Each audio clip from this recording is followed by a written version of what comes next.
कितने लोग फ्यूचर वाकई में इसी का है। और जब आप विश्वास करोगे, क्योंकि विश्वास 3 चीजों से होता है। कौन कौन सी? अच्छा, जूम मीटिंग में मुझे कितने लोग देखते हैं? तो पहचान तो रहे ही होंगे। जूम मीटिंग में भी मैं बोलता हूं विश्वास 3 चीजों से होता है। 3 चीजों से। पहली, बोलिए, इसका मतलब आप जूम ऑन करके हमें लगता है कहीं और देखते रहते हैं। कृपया ये ना करिए, ये बिजनेस है आपका, आपको सीरियस रहना होगा। अभी मोहम्मद अली साहब जो मैं बताने जा रहा हूं, बहुत कुछ बता के गए हैं जो यहां बताने जा रहा हूं। एक बार जोरदार तालियां इनके लिए हो जाए, ठीक है? देखकर आप यहां देख रहे हैं बहुत सारे लोग सफल हैं जिनके पास रूबी एसेट है और आने वाला फ्यूचर उसी का है। दूसरा, सुनकर, अभी आप मुझे सुनेंगे भी और देखेंगे भी। तीसरा है पढ़कर। इसके लिए आपको स्वयं कदम उठाना पड़ेगा, पढ़ना पड़ेगा। अगर आपने तीनों काम कर लिया, लेकिन ऐसे आदमी से नहीं सुनना है जो निगेटिव हो, क्योंकि आप मान के चलिए कि धरती पर ऐसे बहुत से लोग हैं, आप जिस दिन सफल होना शुरू होंगे वो टांग खींचना शुरू करेंगे कि कहीं यार ये आगे ना निकल जाए। इसलिए पहले जो भी पैमाना, जो भी सवाल आपके दिमाग में है, आज यहीं से संतुष्ट होकर जाइएगा। और जब भी कोई नेगेटिव बोले, कान बंद कर लीजिएगा। क्यों? क्योंकि आपको सिर्फ सफल होना है और सिर्फ सफल होना है। पढ़िएगा अपने आंख से, सुनिएगा अपने कान से, लेकिन फिल्टर करके। आपको जो भी क्वेरीज आएगी नोट डाउन रखिएगा। अभी इसी मंच से आपके सारे सवालों का जवाब मिल जाएगा, सारे सवालों का जवाब। और जहां तक मैं समझता हूं, इस प्रेजेंटेशन के समाप्त होते होते लगभग 99% सवाल खत्म हो जाएंगे, ऐसा मेरा मानना है। हम स्टार्ट करते हैं। जानते हैं कि बिटकॉइन का जन्म हुआ क्यों, क्रिप्टो करेंसी आई क्यों। बिटकॉइन इसलिए भी बोला जाता है, जैसे आप पहले डालडा यूज करते थे, तो डालडा एक ब्रांड था ना? और हम अगर रथ या बावर्ची भी खरीदते थे तो क्या बोलते थे? रथ डालडा दे दो, बावर्ची डालडा दे दो। उसी तरीके से बिटकॉइन एक ब्रांड है जिसके माध्यम से क्रिप्टो करेंसी को जाना जाता है। क्रिप्टो करेंसी आई क्यों? दिखाई पड़ रहा है? दिख रहा है ना? इंडियन रुपीज को आप जानते हो, जिसको INR कहा जाता है, जानते हैं ना? सिंबल है रुपया। ऐसे ही दूसरी करेंसी है डॉलर, जो अमेरिका में चलती है। तीसरी करेंसी है जापान की येन। ऐसे ही हर देश की अपनी अलग अलग करेंसी है और इसको कहा जाता है fiat currency. Fiat currency, fiat currency वो करेंसी होती है जो किसी भी देश के द्वारा वहां की गवर्नमेंट की अनुमति से और गवर्नमेंट के कंट्रोल में इशू किया जाता है। उस पर पूरा एकाधिकार वहां की गवर्नमेंट का होता है। वो गवर्नमेंट जब चाहे उसको बढ़ा सकती है, जब चाहे घटा सकती है, जब चाहे नोटबंदी के रूप में ला सकती है और जब चाहे डिस्ट्रॉय कर सकती है। उसको फिएट करेंसी कहा जाता है। ये सिर्फ उसी देश में काम करती है, दूसरे देश में काम नहीं करती है। ये फिएट करेंसी है और इसकी कुछ खूबियां हैं तो कुछ कमियां भी हैं। मैंने अभी जो बोला, इसको आप कमियां भी जान सकते हैं, खूबियां भी जान सकते हैं। जापान एक अग्रणी देश है और जापान में सबसे ज्यादा वैज्ञानिक पैदा होते हैं। क्यों? क्योंकि वहां पढ़ाई पर फोकस ज्यादा होता है। जो पढ़ेगा वो बढ़ेगा। आज अपने देश में पढ़ाई पे फोकस है। क्यों? क्योंकि आप अगर पढ़ोगे, अपने बच्चों को पढ़ाओगे तो आप आगे बढ़ोगे। और हर माँ बाप सोचते हैं कि उनका बच्चा पढ़े और आगे बढ़े। जापान इसी प्रकार का अग्रणी देश है और जापान में आए दिन भूकंप आया करते हैं, लेकिन तब भी जापान वैसे ही खड़ा रहता है। जापान में सबसे ज्यादा लोग पढ़ाई करते हैं और शोध पर यूज करते हैं। क्यों? क्योंकि जो जापान का बजट है, पूरे बजट का मान लीजिए 100% बजट है, 40% बजट होता है रक्षा बजट, जो कि रक्षा पे खर्च किया जाता है, सेना पर। जापान की अपनी कोई सेना ही नहीं है, शायद आप लोग न जानते हो या जो भी जानते हो। जापान में सेना है ही नहीं, आर्मी ही नहीं। जापान में एक छोटी सी एयरफोर्स है। क्यों? क्योंकि अमेरिका ने आश्वस्त किया था हिरोशिमा नागासाकी पे परमाणु बम के बाद कि आप जब भी अपनी सेना नहीं बनाओगे तो हम आपकी जिंदगी जब तक वजूद है आपकी रक्षा की गारंटी लेते हैं। तो जापान का ये बजट सुरक्षित है। ये बजट ये पूरा अपनी पढ़ाई पर, अपनी ग्रोथ पर, अपने बच्चों की ग्रोथ पर लगाते हैं, पूरे देश की ग्रोथ पर। यही कारण है यहाँ वैज्ञानिक ज्यादा पैदा होते हैं, शोध ज्यादा होता है। और आप जो भी चीज यूज करते हो कोई टेक्नोलॉजी वाली, अगर जापान की है तो आप विश्वास भी ज्यादा करते हो।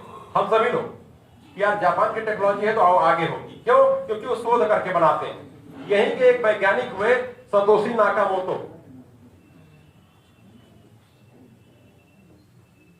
सतोशी नाकामोटो, इन्होंने कहा इन करेंसियों में, वो किसी भी देश की करेंसी हो, कुछ कमी है, मैं उस कमी को दूर करके एक ऐसी करेंसी इजाद करूंगा जो पूरी दुनिया के लिए प्रमाण होगी। क्यों? इसको कभी भी बंद किया जा सकता है, कभी भी डिस्ट्रॉय किया जा सकता है, कभी भी नोटबंदी हो सकती है, कभी भी छपाई ज्यादा हो सकती है। इन्होंने कहा मैं एक करेंसी बनाऊंगा जिस पर किसी का कंट्रोल नहीं होगा, यहां तक कि मेरा भी नहीं। उस करेंसी का नाम रखा बिटकॉइन। इसका सिंबलिक नेम है BTC। इस पर इनका भी कंट्रोल नहीं, इन्होंने ब्लॉकचेन टेक्नोलॉजी पर इसे डाल दिया, जिसको हैक नहीं किया जा सकता, जिसको बंद नहीं किया जा सकता। एक ही माध्यम है, पूरी दुनिया से इंटरनेट को खत्म कर दिया जाए, ये बंद हो जाएगा। एक ही माध्यम है जो कि आने वाले अगले 1000 लाख वर्षों तक तो नहीं होने वाला। ऐसा मेरा मानना है, आप लोग भी पढ़ाई कर सकते हो, ऐसा नहीं होने वाला। क्यों? क्योंकि हम पूर्णतया इंटरनेट पर डिपेंड है। BTC ये सन 2008 में इसका जन्म हुआ, 2009 में इंडिया में आया। उस समय कीमत थी 6 रुपया। बहुत से भाई हमारे आए, 2009 में पता चला था, बहुत अच्छी बात है, लेकिन सौभाग्य साथ में नहीं था, इसलिए एक्सेप्ट नहीं कर पाए। बहुत से लोगों ने एक्सेप्ट किया, वो पासवर्ड भूल गए। आज भी वो पागलों की तरीके से घूम रहे हैं। ऐसे एकांत उदाहरण मिले हैं, मनीष जी के पास सोर्स लगाने आते हैं, सब जुगाड़ करवा दीजिए। क्यों? क्योंकि ये टेक्नोलॉजी जुगाड़ पे चलती ही नहीं, इसीलिए सुरक्षित। 2009 में 6 रुपए आया। मैं एक उदाहरण लेता हूं, आप सभी लोग जानते होंगे कि अगर उस समय भाई साहब ने 1000 रुपए लगा दिया होता तो लगभग इनको 150 बिटकॉइन मिल गए होते। सही है कि नहीं? यस। और वही 1000 रुपए यहां पर, क्योंकि शाहगंज व्यवसायियों का एरिया है, यहाँ व्यवसाय बहुत होता है, नमक का व्यवसाय सबसे बड़ा यहीं पर होता है। पहले होता रहा है, अब तो बहुत कुछ चेंज हो गया। सही हो कि नहीं? मैं यहां से नमक पूरे प्रदेश में जाता है, अब तो खैर पैकेट में आने लगा। पहले शाहगंज इसीलिए फेमस था। आज भी यहाँ की जो पुराने मकान है, पुरानी दीवारें हैं, वहां पर नमक की वजह से सीलन होगी। सही हो कि नहीं? मैं आज भी पहचान है। तो आप व्यवसायी हैं, अगर आप 1000 रुपए 12 साल पहले लगाए होते तो उसको बढ़ करके कितना कर सकते थे? आप कितना कर सकते थे बताएंगे? बैंक में तो बिल्कुल नहीं बढ़ता है। बैंक में तो आपका पैसा नुकसान में जा रहा है, चाहे आपका हो चाहे मेरा हो। क्यों? क्योंकि बैंक में ब्याज मिलता है 4% और महंगाई की दर है 12%। तो 12 में से 4 को माइनस कर दीजिए तो आपको मिलता है -8%। और अगर 12 साल आपने 1000 रुपए बैंक में डाल दिए तो महंगाई के हिसाब से 12 × 96 -96%, यानी कि आपका पैसा ही जीरो हो गया। महंगाई की दर देखेंगे तो बैंक में तो नहीं बढ़ सकता। अगर बिजनेस में आपने लगाया तो वो बढ़ सकता है। कितना? क्या 10,000 हो जाएगा 12 साल में बिजनेस से? बताइए भाई, आप लोग बोलेंगे तो अच्छा लगेगा। 20,000 हो सकता है? हो सकता है। और भी बढ़ सकता है। कितना बढ़ सकता है सर बताइए? कितना बढ़ सकता है 1000 रुपए 12 साल में? 50,000 रुपए मान लेते हैं। चलिए नसीम भाई, आप भी कुछ बोल दीजिए, कितना हो सकता है? 1 लाख हो सकता है। अच्छा चलिए 1 लाख भी मान लेते हैं, जबकि यह अतिशयोक्त होगा। 1000 12 साल में 1 लाख किसी बिजनेस में नहीं कर सकते हैं, फिलहाल मेरा अपना मानना है। लेकिन नसीम भाई कह रहे हैं तो मानना पड़ेगा, क्योंकि बिजनेसमैन है। 1 लाख। आज एक बिटकॉइन की कीमत कितनी है आज की डेट में? 34 लाख। 34 नहीं, थोड़ा सा डाउन चल रही थी, राउंड फिगर 30 लाख रुपए। 30 लाख। अगर 150 बिटकॉइन इम्तियाज भाई के पास होता तो कितना होता? 45 करोड़। वही 1000 जो बामुश्किल 1 लाख रुपए हुआ है, वो भी नसीम भाई के कहने पर वही 1000 रुपए यहां 45 करोड़ हो गया। ये दुनिया का 8वां अजूबा है। दुनिया का 8वां अजूबा। इतनी भयंकर ग्रोथ। आपके दिमाग में एक सवाल आ रहा होगा, ऐसा होता क्यों? आया कि नहीं? यस। ये अगर नहीं आ रहा है तो इसका मतलब आप जागरूक नहीं। ये आना बहुत जरूरी है, क्योंकि जब तक आप जानोगे नहीं ये बढ़ क्यों रहा है, कीमत बढ़ी क्यों, तब तक आप जानेंगे नहीं। आप ये बताइए, सोना कितने लोग यूज करते हैं? महिला जरूर बताएं, सोना। और कितने लोगों को पसंद है? सबको पसंद है। सबको पसंद है ना? एक बार पुरुष अगर सोना पा जाए तो बेच सकता है, लेकिन अगर कहीं उसने महिलाओं के लिए घर में अपने जेवर बनवा के दे दिया तो क्या वो सोना कभी बिक सकता है? कभी नहीं बिकेगा ना। क्यों? क्योंकि सोना संपत्ति है। अच्छा ये बताइए, आपसे एक सवाल है, सोने की कीमत कौन निर्धारित करता है? बताएं, सोने की कीमत कौन निर्धारित करता है पूरी दुनिया में कि आज सोना 50,000 का 10 ग्राम बिकेगा? शेयर मार्केट तो आपके इंडिया का है। जो रेट आपके भारत में है वही रेट दुबई में है, वही रेट अमेरिका में है, वही रेट साउथ अफ्रीका में है। बहुत सारे भाई विदेश गए होंगे, अरे टैक्स का फर्क होता है, सिर्फ टैक्स का, बाकी सोने की कीमत लगभग वही मिलेगी। आप बताएं सोने की कीमत कौन फिक्स करता है? नहीं मैं तो बताऊंगा ये भी, इसलिए मैं खड़ा हूं, लेकिन मैं चाहता हूं कि आप लोग भी कुछ बोले। मार साहब आप बताएं, अच्छा लगेगा सर प्लीज। मैं आपको बताऊं, बाजार की एक छोटी व्यवस्था है जिसको हम सभी जानते हैं, उसका नाम है, बहुत सुंदर, कौन बोला? क्या बात है, तालियां होनी चाहिए सबके लिए। आपने बोल दिया इसलिए मैं लिखूंगा नहीं। डिमांड और सप्लाई, पूरी दुनिया में कीमत का एक ही सूत्र है, डिमांड और सप्लाई। अगर सप्लाई फिक्स है, जैसे सोना, इसको गला के बनाया जा सकता है सोना, तब तो भाई सोने में कभी कमी ही नहीं आएगी। लेकिन सोना कैसे बनता है? सोना सिर्फ खदानों में पाया जाता है और शोध करके हमारे बीच में आता है, जिसका आभूषण हमारी माताएं बहनें यूज करती हैं। हम लोग सोने का यूज कर पाते हैं। क्यों? क्योंकि सोने की सप्लाई अनलिमिटेड नहीं है, फिक्स है। सोना कभी भी बढ़ाया नहीं जा सकता। यही कारण है कि सोने की कीमत बढ़ती रहती है। और कहां से बढ़ती है? पूरे ग्लोबल में हर जगह डिमांड देखी जाती है, सोने की डिमांड है कितनी। उस डिमांड के आधार पे एक आकलन निकलता है और वहीं से रेट का निर्धारण होता है। यही फार्मूला है, डिमांड और सप्लाई के आधार पे रेट फिक्स होता है। जिस चीज की सप्लाई कम होगी, डिमांड ज्यादा होगी, उसके रेट हमेशा बढ़ते रहेंगे। यही कारण है कि सोने की कीमत घटने वाली नहीं है। क्यों? क्योंकि डिमांड कभी घटेगी ही नहीं, सोने की कीमत बढ़ती रहेगी। वैसे ही जमीन है, जमीन क्या बन रही है धरती पर? जमीन बिल्कुल नहीं बन रही है, ना जमीन की कीमत कभी घटने वाली है। ये हमेशा बढ़ेगी, चाहे आप गांव का खेत ले लीजिए, चाहे शहर का एक टुकड़ा ले लीजिए, हमेशा बढ़ेगी। इसकी डिमांड बढ़ती रहेगी। क्यों? यूजर आ रहे हैं, वो डिमांड करेंगे, कीमत बढ़ेगी। उसी तरीके से आपका क्रिप्टो करेंसी है, बिटकॉइन है, रूबी करेंसी है, आरबीसी है। आप बिटकॉइन की बात करें, पूरी दुनिया में 2 करोड़ 10 लाख बिटकॉइन ही बनने, अभी 1 करोड़ 90 लाख है। अगले 20 सालों में 20 लाख बिटकॉइन और बनेगा माइनिंग के जरिए। ये बढ़ाया नहीं जा सकता है, कम होगा। लगभग 60 से 70 लाख बिटकॉइन लोग पासवर्ड भूल गए हैं, वो गायब हो चुका है, अब उसका यूज नहीं हो सकता। ये इतना ही रहेगा।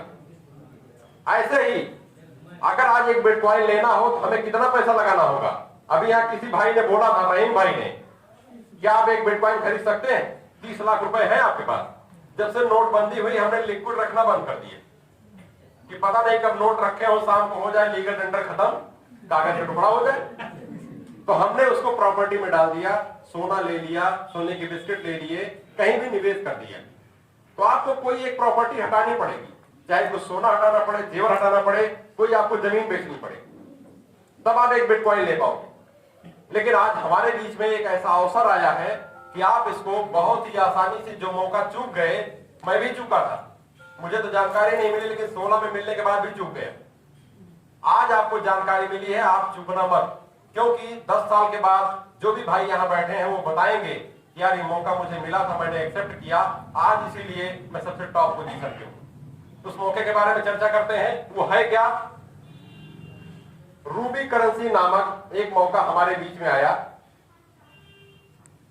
सन 2020 में 29 दिसंबर की रात में 11:59 19 नैनो सेकंड पे वियतनाम के टाइम अनुसार इसका जन्म हुआ। जन्म कहां होता है? ब्लॉकचेन पर, जिसको हैक नहीं किया जा सकता है। उस पर एक कॉन्ट्रैक्ट डाला जाता है।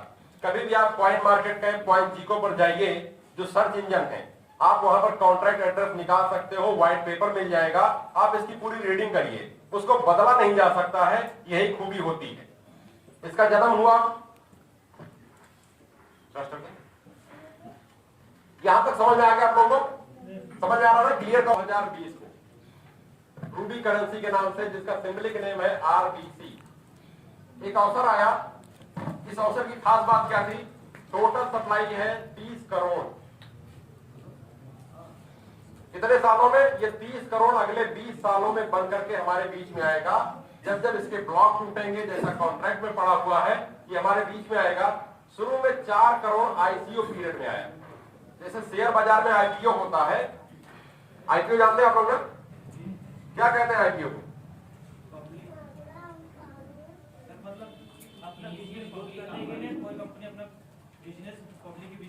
जी हाँ, बिल्कुल सही कहा। IPO लेकर के शेयर बाजार में आती है। वैसे ही क्रिप्टो करेंसी में ICO आता है, इनिशियल कॉइन ऑफर। दे दीजिए मैडम। 4 करोड़ ICO पीरियड में आया।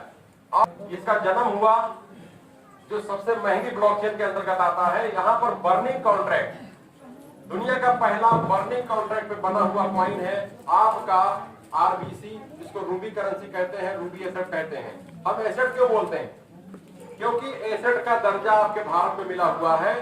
जितनी भी क्रिप्टो करेंसी जो कि लीगल है, पूरी तरीके से एसेट के रूप में बनाई ही गई। भारत में जो भी करेंसी होगी वो भारत सरकार की अपनी करेंसी होगी, क्योंकि करेंसी की मान्यता भारत सरकार अपने रुपए को ही देता है। जितनी भी क्रिप्टो करेंसी है, मैं टॉप की बात करूंगा, बिटकॉइन, इथेरियम, रूबी करेंसी, इन सबको एसेट का दर्जा मिला हुआ है, यानी कि संपत्ति का दर्जा।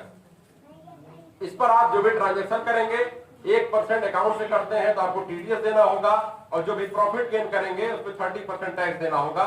ऐसी खबर आप सबने सुनी होगी।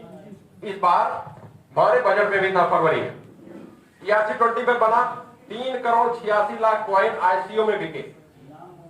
मात्र 80 पैसे इसकी कीमत थी और 1400 होल्डर हुए।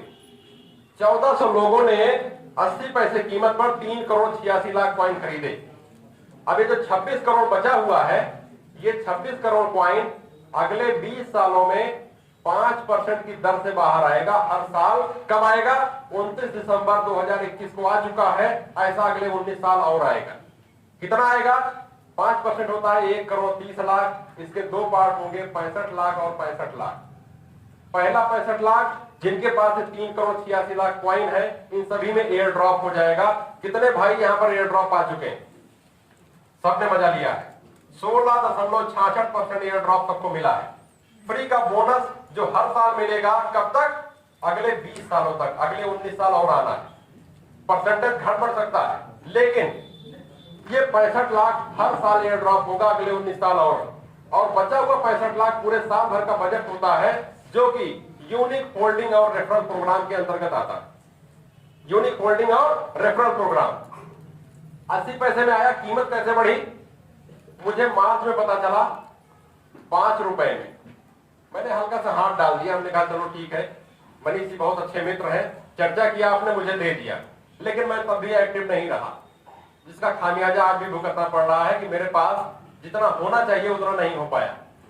ये मैं क्यों बता रहा हूं? क्योंकि आप मत चूकना, ये गलती मैं कर चुका हूं। और एक कहावत हमारे बुजुर्ग कह चुके हैं कि दूसरों की गलतियों से सीखो, गलती करके सीखोगे तो उम्र कम पड़ जाएगी। तो जो गलती मैंने की है आप मत करिएगा। मैंने 5 रुपए पे मार्च में मुझे मिला मनीष जी के द्वारा। मैं सितंबर अक्टूबर में मुझे समझ में आया कि यार ये है क्या चीज। मुझे तो जादुई चिराग मिला था, मैंने अपना समय गंवा दिया। समय आगे बढ़ा, धीरे धीरे दिसंबर तक मनीष जी ने बोला था $1 को छू सकता है, लेकिन 1 दिसंबर को ही इसकी कीमत हो गई 101 रुपए और आज के समय में इसकी कीमत है 170 रुपए। क्यों? क्योंकि 65,000 से ज्यादा यूजर, 1400 लोगों के पास वही कॉइन था। आज 65,000 से ज्यादा लोग हैं और कॉइन की संख्या थोड़ा बहुत बढ़ करके लगभग 5 करोड़ 14 लाख 5 करोड़ 14 लाख कॉइन है और यूजर है 65,000 से ज्यादा। हो सकता है आज का आंकड़ा 66 को भी क्रॉस कर गया, 70 तक पहुंचने वाले हो। सप्लाई आप देखिए कितनी है, ये इतनी ही रहेगी 5 करोड़ 14 लाख। 29 दिसंबर को 1 करोड़ 30 लाख कॉइन आएगा। इस 65 लाख में अगर कुछ बच गया तो भी बर्न हो जाएगा। और इतनी ही मात्रा बढ़ेगी हमारे 29 तारीख को। तो अभी कितना मौका है? अभी हम लोग चल रहे हैं फरवरी में। फरवरी से दिसंबर तक हमारे क्वाइन की संख्या 5 करोड़ 14 लाख ही रहेगी। और हम लोगों ने टारगेट लिया है कि बिजनेस 16 देशों में पहुंच चुका है, 16 कंट्री में। भारत के हर राज्य में बिजनेस पहुंच चुका है। 65,000 से ज्यादा लोग हैं और हम लोग का टारगेट है ये 65,000 की संख्या 10 लाख से ज्यादा प्लस करने की। आज हम लोग ये प्रोग्राम इसीलिए कर रहे हैं, हम लोग ये प्रोग्राम इसीलिए कर रहे हैं कि 10 लाख से ज्यादा की संख्या हमें दिसंबर तक पहुंचानी है। क्यों? क्योंकि पूरी दुनिया में 700 करोड़ से ज्यादा लोग रहते हैं। 700 करोड़। हमारा टारगेट क्या है? मात्र 10 लाख। आप सिर्फ अपने आप को भारत में न मानिए, ये ग्लोबल बिजनेस है। पूरी दुनिया में आपकी जहां तक पकड़ है आप पहुंचा सकते हो। 10 लाख से ज्यादा हो गए तो दिसंबर में रेट कहां जाएगा? कम से कम 2,000 से 5,000 INR रुपए के बीच में होगा। इसी दिसंबर में आपका रेट रूबी करेंसी। आज एक रूबी करेंसी जो 170 रुपए में है, ये आने वाले दिसंबर तक इसकी कीमत पहुंच जाएगी कम से कम 2,000 से 5,000 के बीच में। तो आप चाहते हैं कि आपके पास आपकी जो रूबी है उसका कैलकुलेशन यहाँ पहुंच जाए? सभी लोग चाहते हैं। जिसके पास जितना करेंसी है अभी मीटिंग के बाद कैलकुलेट करिएगा। मान लीजिए उदाहरण लेते हैं, बड़े आपके पास कितना है? कितनी रूबी करेंसी? 1500। आपने बताया था, मुझे याद है। 1500 को 2,000 से गुणा करिए, कितना होता है?